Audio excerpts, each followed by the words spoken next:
Hello, my name is Fred McNeill. I'm Chief Engineer of the City of Manchester's Environmental Protection Division.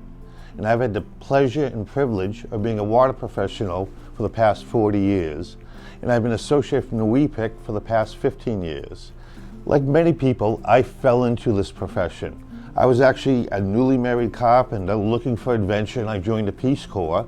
And there I became involved in a water supply program. And that's what led me down the path to becoming a water professional. And it's funny, here I managed Northern New England's largest wastewater treatment facility.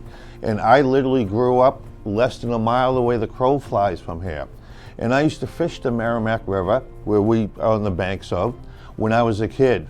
And I'd catch these huge bass this big, but with orange eyes. And you couldn't eat any of the fish of the river because it was so polluted. And that was before the Clean Water Act, before this facility was constructed. And looking at the Merrimack River, whose water quality has never been better in the past 150 years. And that's through contributions of agencies like NEIWPCC, who are really the front runners before EPA for water quality throughout New England. Also looking back at NEIWPCC's distinguished history, they were involved in some of the first water quality standards in all of New England, a significant technical advancement.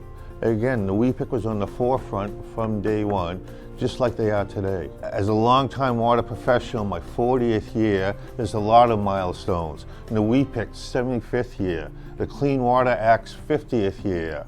I equate the accomplishments of the Clean Water Act and of NEIWPCC of one of the great engineering marvels in the country, just like NASA putting a man on the moon, just like Eisenhower administration and the interstate highway system we have cleaned up the nation's waterways in 50 years. As I shared with you earlier, the Merrimack River's water quality literally has never been better in the past 150 years. Clean Water Act 50th anniversary, a job very well done.